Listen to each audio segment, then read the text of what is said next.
నువ్వు బాధలో పడుకుంటే ఆయన నిన్ను ఎరగను అనుకున్నావా, నిన్ను పట్టించుకోడు అనుకుంటున్నావా? అలాంటోడు కాదండి నా యేసయ్య, అలాంటోడు కాదు.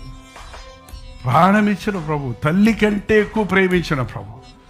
నువ్వు ఏడుస్తుంటే ఏడ్చేవాడు ఆయన, నువ్వు బాధపడుతుంటే బాధపడేవాడు ఆయన.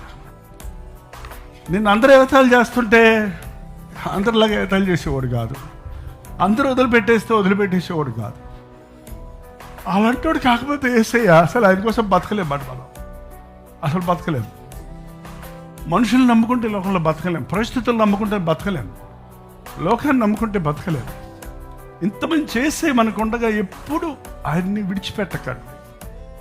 బాధలో కూడా ఆయనే మనకి సమస్తం, అన్నిటిలో ఆయనే సమస్తం. నిద్రపోతున్నాడికి దేవుడు దూతను పంపించి నిద్ర లేపి, నా బిడ్డ ఆకలితో ఉన్నాడు, నా బిడ్డ నిరుత్సాహంతో ఉన్నాడు, నా సేవకుడు బాధలో ఉన్నాడు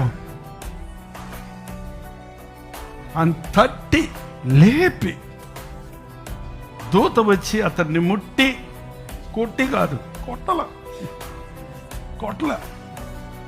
అతన్ని ముట్టి మెల్లగా లేపి, ముట్టి నీవు లేచి భోజనం చేయమని చెప్పాను.